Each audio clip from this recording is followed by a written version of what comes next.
Um carro de luxo, uma batida misteriosa e uma dúvida que intrigou os brasileiros. Afinal, quem eram as pessoas que estavam na Ferrari destruída durante um acidente em São Paulo?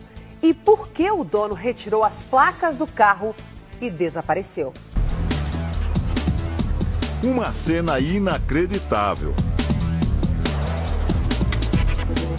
Esse amontoado de ferro retorcido é o que sobrou de um carro avaliado em R$2 milhões.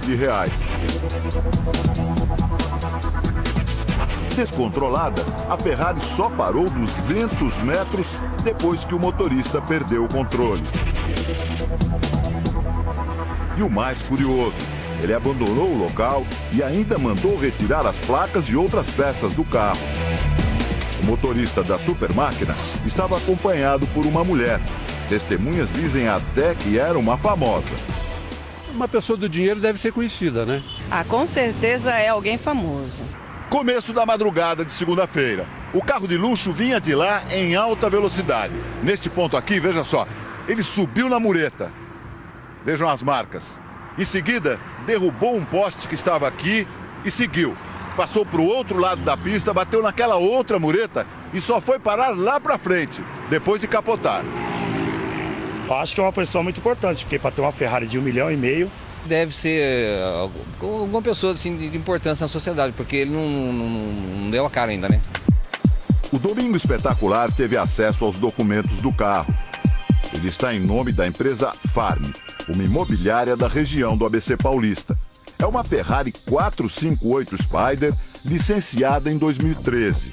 O imposto sobre veículos e o IPVA ainda tem um valor a pagar. A dívida é de R$38 mil. De acordo com a Junta Comercial de São Paulo, a empresa imobiliária fica em São Bernardo do Campo. Seguimos as pistas até o endereço que aparece no documento. Farm, negócios imobiliários, não tem por aqui? Não é um desses prédios aqui? Não, aqui é coisa de ônibus. Só ônibus. A Farm, uma empresa imobiliária, fica na mesma sede de uma empresa de ônibus. Esse outro documento do governo do estado de São Paulo diz que a Farm está registrada em nome de Maria Sete Braga. Ela também é dona da maior empresa de transporte coletivo de São Bernardo do Campo. O que você pode me falar sobre Maria Beatriz Sete Braga? Olha, ela é de uma família muito tradicional. Ela tem ligações também com outras famílias tradicionais da região. Ajudou, né, a montar um império, que é esse império que a gente vê em São Bernardo dos transportes. E mais os filhos, né? Os filhos parece que realmente expandiram o negócio, fazendo as alianças com outras empresas e se tornaram praticamente os reis do transporte coletivo na região. O jornalista Paulo César de Andrade Prado é conhecido em São Bernardo. Eu pergunto a ele sobre a empresa Farm. Que tipo de empresa é essa? É uma empresa estranhíssima, né? Porque eu também tive o cuidado, como algumas outras pessoas tiveram, de verificar que ela não existe no endereço no qual ela é relacionada. A impressão que dá é que é uma empresa que existe no papel apenas. O jornalista acredita ter descoberto quem dirigia a Ferrari. Relacionando os sócios e as pessoas próximas, eu cheguei ao nome do José. José Romano Neto. Isso. José Romano Neto, de 38 anos, é filho de Maria Beatriz Sete Braga. Em São Bernardo do Campo, ele tem o apelido de Zeca, o rei dos transportes do ABC. Mas por que ele não esperou o resgate e nem a polícia? E ainda deu ordens para que um funcionário retirasse a placa e algumas peças do carro? Dá para dizer que ele tentou se precaver, eu acho. Ele tentou evitar a exposição. Descoberto o motorista da Ferrari, fica a dúvida. Quem estava com ele? Como eu não posso provar, eu prefiro não revelar o nome da pessoa, mas é uma pessoa do meio artístico. Tentamos conversar com José Romano Neto na casa dele. Numa das empresas da família, ninguém quis falar. Ele não tem vindo aqui na empresa? Eu não posso dar informação, né? Uma coisa é certa. Quando bateu, a Ferrari estava a uma velocidade elevada. O acidente deixou muitas marcas na rodovia. O combustível vazou e os funcionários da estrada precisaram jogar serragem na pista. Uma das poucas coisas que sobraram é esta etiqueta.